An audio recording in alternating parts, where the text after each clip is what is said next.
Zach Lavine is eligible for a contract extension this offseason. But does he even want to stay with the Chicago Bulls long term? And if he does, how much money could they even give him? I'm Ross, this is Arturis Fan Club, and if you want to own this mug, go to arturisfanclub.com/shop. Also, you should subscribe. I posted a Lonzo Ball video the other day that did really, really well, and I just want to express my gratitude. Thank you guys so much. I was really impressed with the response to that video. If you're a new subscriber, thank you for hanging out. If you haven't subscribed yet, definitely hit that subscribe button. We got Chicago Bulls content, NBA content, Chicago sports content coming out every single day. And like I said at the jump, the best way to support me and support what I do, if you like this content, if you want to see more of it, go to the shop, arturisfanclub.com/shop. I have t-shirts, mugs, tumblers, all that stuff. And all of the money that I get from that goes directly into making these videos, upgrading my equipment. Just got a green screen, everything that I want to do and turn this into a career. If you guys like it, if you support it, it just means the absolute world to me. So that link will be in the description as well. But today I wanted to talk about Zach Lavine's contract extension, which has been a topic of conversation recently after he spoke about it during a Team USA press conference. And of course, the Team USA lost to Nigeria last night, but we'll get to that a little bit later. Let's start off with what Zach Lavine had to say. So the other night he was asked about the contract situation, and he said, "I think it's going to play out the right way. I haven't been worrying about it right now, but we should be in talks soon, and we'll see what happens." I like that. I think that's a very measured, reasonable response. He's not making any kind of claims that he wants to leave or expressing doubt. He's not confirming and saying that he's going to stay long term. Just a very reasonable, yes, we'll see what happens. We're going to be talking about it soon. I'm not worried about it right now. I think that's totally fair. I don't think there's anything to read into there. But at the same time, at the end of the season, whenever that was, time is a blur at this point, Zach Lavine was asked during the end of season press conferences about the contract extension, and his phrasing was a little different. And I think it's really important this one we can read into a little bit. And I think it's important to understand what he means when he says this. I think with different situations, with different people taking less money or taking the max, it's a business at the end of the day. And I definitely want what I deserve, and whatever that is, I'll have it coming to me. Keep that fresh in mind, because we're going to talk about 3 different options today that the Chicago Bulls could use to re-sign Zach Lavine for a long-term contract extension. So I was reading a report from Eric Pincus on Bleacher Report, and basically, like I said, there's 3 options. And the only option that isn't an option and isn't going to happen, in my personal opinion, is this one. If the Bulls want to lock in Zach Lavine before he becomes a free agent, he is only eligible for an extension starting at 120% of his salary for the 21-22 season. That would give him a starting salary of $23.4 million. Now, Zach Lavine is a top 10 scorer in the NBA. Top 10 scorers in the NBA, by average, are making $32.7 million per season. So, that contract extension that the Bulls can offer him this offseason, it's not going to happen. And I'm pretty sure that's what Zach Lavine was alluding to when he said he wants what he deserves, and whatever that is, he'll have it coming to him. He deserves more money than $23.4 million per year. That's just facts. That's just the truth. He deserves a lot more than that. So, not trying to read in too much, but you can read into that, because he definitely is aware of the money situation that the Bulls are in and the money situation that he could be in if he takes the max. So there are 2 more options. One of them can happen this offseason, and one of them can happen next offseason. They both have pros. They both have cons. Let's get into them. The first option is this offseason, and basically what we would have to do is what we've already talked about with our cap situation in regards to free agents. So we would have to waive and stretch Tomas Satoransky, Al-Farouq Aminu, try to shed some of that salary, and then re-sign Zach Lavine using this year's cap, which would effectively hamstring us from signing other free agents. So this was a report from my guy, Rob Schaefer at NBC Sports Chicago. Shout out, Rob. He does amazing work. Definitely go check out his work. I'll leave links in the description as always.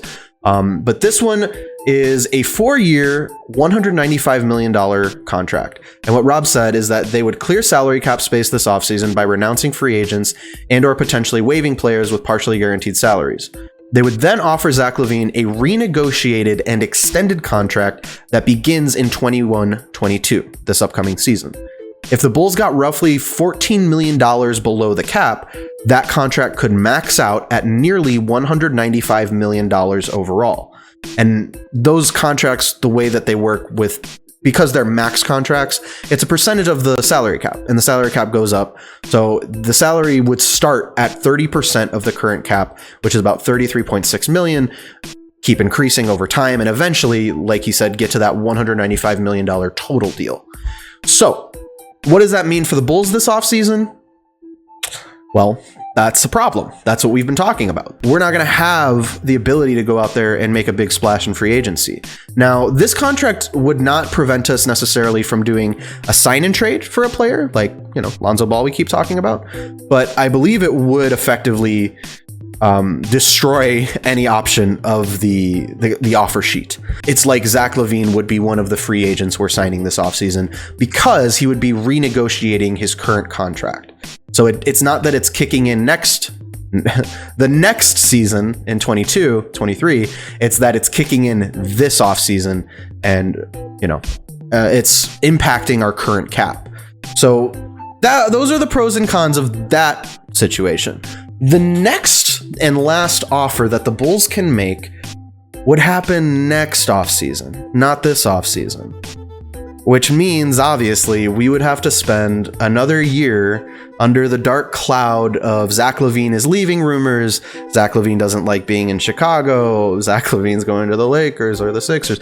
We would have to do that for another year, which isn't the worst thing in the world, but let's talk about it. So this would be the full max offer. This is a 5-year deal that could get up to $200 million. So you would allow Zach Lavine to play out the final season of his current contract, and then you'd offer him the 5-year max, starts at 30% of the salary cap, and is currently projected to pay out over $200 million in total. Obviously, that would happen next offseason, which means Zach Lavine would be an unrestricted free agent, which means he can take as many meetings, as many calls, speak with as many teams, go to as many cities as he wants. And we see it all the time with players who say they want to stay, they say they want to renegotiate, they never come to a contract agreement, and then they start taking meetings and they realize, man, maybe I want to go somewhere else. I don't like this option. I don't. It scares me because I do know that there are teams out there that will pay Zach Lavine, and I do know that there are situations out there that maybe he would like. I am being a selfish, biased Bulls fan right now. I want him to be on my team because he is a good player, and I want my team to be good. Now, obviously, I don't expect Zach Lavine is a professional. I don't expect him, if he doesn't come to an agreement this offseason, to spend the season doing the whole speculation thing, dropping hints that he's going other places. He is a pro. I would expect him to be professional about it and keep his mind focused on basketball.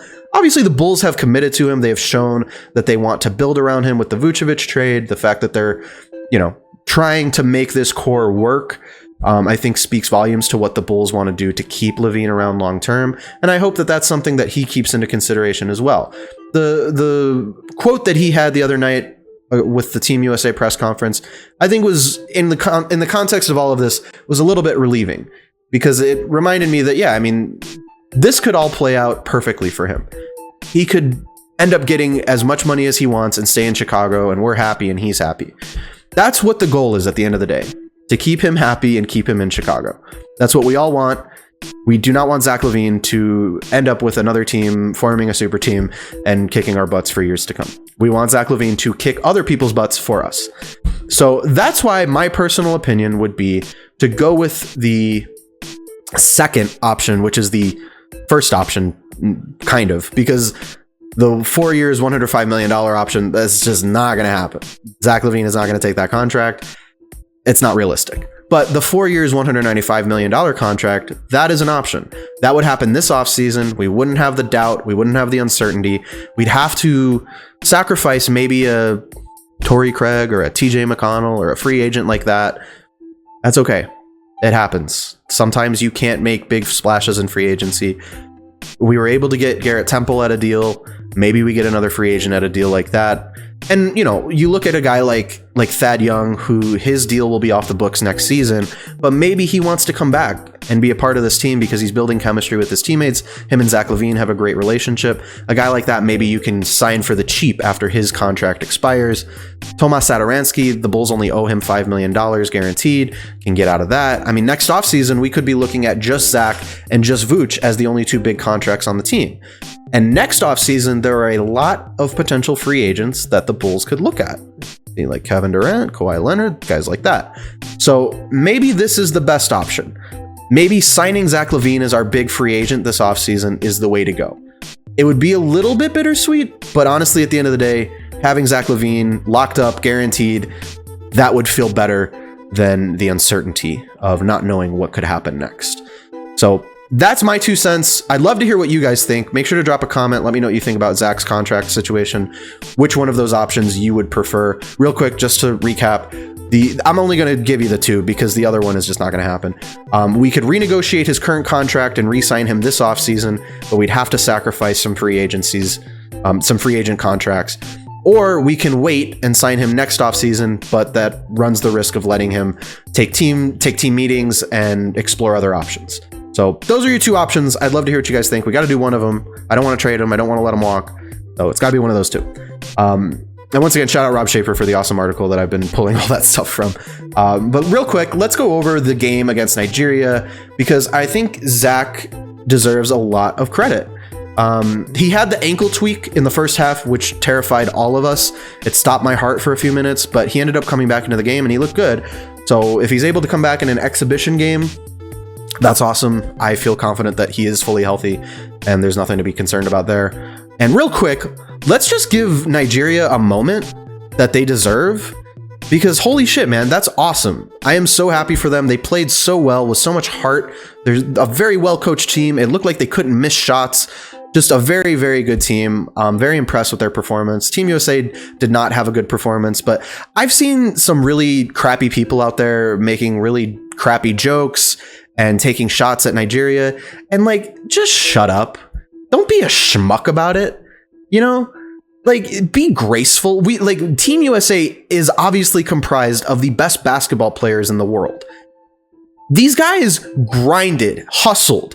They have spent their entire lives playing basketball, and now they're Olympians, and they're playing against Team USA, the best basketball players, once again, in the world. And they beat them. I know it's only an exhibition game, I understand that, but let them have the damn moment. Don't be a schmuck about it. You look like an a-hole, honestly. I see some people making tweets, making jokes about it. People already hate America for so many valid reasons. Do you really have to be an asshole about this? You don't. Let them have their moment. Sorry, I'll get off my soapbox.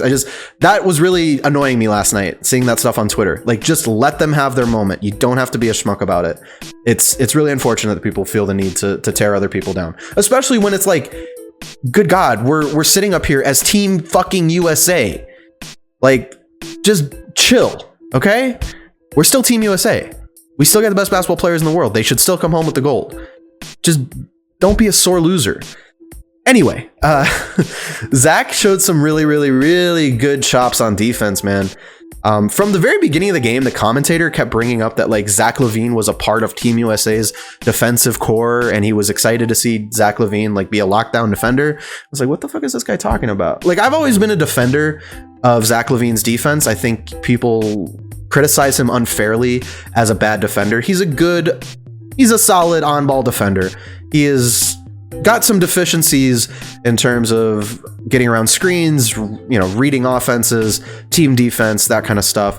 But overall, he is a solid on-ball defender. He showed that last night. He was getting steals. He was playing scrappy. He was trying to get the ball from out of bounds. Like, he just had a really, really good game defensively, I think. Offensively, he did his thing. He had those corner threes. He had a couple nice little layups. At the end of the game, unfortunately, the play that was called up wasn't that great, and Zach Lavine took some heat, justifiably so, for missing one of the free throws, but the game was kind of already over at that point. If you didn't watch, basically Team USA was down by 3 points. They had possession. There was only a few seconds on the clock, but basically Nigeria was fouling, which you do in that situation. The team's down by 3, you foul, you give them the 2 free throws, you let them have it, and then they have to foul you and you get a couple more free throws. And that just goes in a cycle for forever. It takes 2 hours to end games in the NBA. But anyway, and in Olympic play. But anyway, so Zach Lavine, the play was drawn up for him. He starts with the ball, hands it off to Dame, runs through a double screen, and is supposed to get the ball at the perimeter. But Nigeria just played the double screen perfectly. They had that telegraphed. They knew exactly where the ball was going, and Zach Lavine was locked down. Once Zach Lavine got the ball in his hands, they fouled him. Game was effectively over. He did miss the first free throw. It's fine. He missed the second one intentionally, but the game was already over at that point. I think the issue that I have, and I'm going to call out Damian Lillard a little bit. I know it's an exhibition game. It doesn't matter that much, but I think Dame kind of made it look like Zach's fault. Not on purpose, obviously, but basically Damian Lillard was being covered. Nigeria was letting them run the clock down, which was really smart. And then, they would foul them with less time left. But basically Dame should have cleared out and found someone else the ball. No one else was trying to get open or did something with it himself. I just think the issue was a bad play. It was just kind of a bad play design. They didn't have a backup. Once the first one failed, they just took the foul and that was the end of the game. And I read somewhere that Lloyd Pierce drew up the last play. I was like, all right, well, Lloyd Pierce has not been super hot as a coach lately, so that makes a little bit of sense. Once again, exhibition game. It does not matter a whole lot in the grand scheme of things, except to give a lot of respect to Nigeria for playing their asses off. It was a really fun game to watch, and if you're not watching them, definitely check out the Team USA scrimmages, because I think they're going to be a lot of fun going forward. I think Zach Lavine should be a starter, in my opinion. He finished the game. They took out Bradley Beal, and they let Zach finish the game, so I feel like that's a good sign that maybe Zach could crack the starting lineup eventually, and I think he should. I really do. He's been playing really, really well. So I think that covered everything that I wanted to talk about today. Contract extension, Team USA, all that fun stuff. So this was a lot of fun, guys. Thank you again for watching. As always, please make sure to hit that subscribe button. My channel's been doing really well lately, and if you're a new subscriber, I appreciate you so much. And once again, if you haven't subscribed yet, do it. I'm going to be making videos all the time, and your subscription helps me continue to bring this type of content to you guys. And hit the like button to let me know if you want more content like this. That's how I determine what you guys like and what you don't. And once again, I'll plug it, artursfanclub.com/shop. There's t-shirts, there's sweaters, there's mugs, all that fun stuff. That is the best way to directly support the work that I do. And once again, I just can't express how much I appreciate the love lately. So thank you guys. I will be back whenever, tomorrow. I make videos every day. So we'll talk very soon. I hope you guys are doing well. Enjoy your weekend. Take care.